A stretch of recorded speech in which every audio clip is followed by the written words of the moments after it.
ఎన్నికల సందర్భంలోనే చెప్పాం, మేము అధికారంలో వస్తే రాష్ట్రంలో 7వ గ్యారెంటీగా ప్రజాస్వామ్యాన్ని పునరుద్ధరిస్తామన్నాం.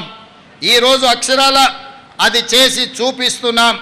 ఇచ్చిన మాట ప్రకారం ప్రజాపాలన సాగిస్తున్నాం.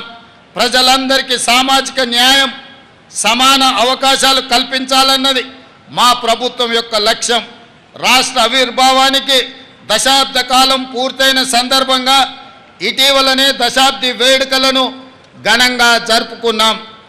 ఈ ఉత్సవాల సందర్భంగా అమరుల ఆశయాలు, ప్రజల ఆకాంక్షలు నెరవేర్చే దిశగా సాంస్కృతిక పునరుజ్జీవనం, ఆర్థిక పునరుజ్జీవనానికి సంబంధించి ప్రభుత్వం కీలక నిర్ణయాలు తీసుకుంది. తెలంగాణ సాధించుకొని దశాబ్ద కాలమైన రాష్ట్ర గీతం లేని పరిస్థితి మొన్నటి వరకు ఉన్నది.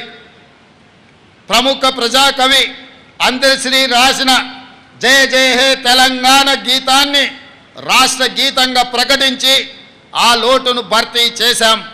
తద్వారా సాంస్కృతిక పునరుజ్జీవనానికి నాంది పలికాం. తెలంగాణ రాష్ట్ర పేరును సూచించే సంక్షిప్త అక్షరాల విషయంలో టీఎస్ స్థానంలో టీజీని ప్రభుత్వం పునరుద్ధరించింది. ఇది ప్రజల యొక్క ఆకాంక్ష. మా ప్రభుత్వం అధికారం చేపట్టే నాటికి రాష్ట్ర ఆర్థిక వ్యవస్థ విధ్వంసమై ఉంది. గత 10 సంవత్సరాలలో తెలంగాణ రాష్ట్ర ప్రభుత్వ అప్పు దాదాపు 10 రెట్లు పెరిగింది.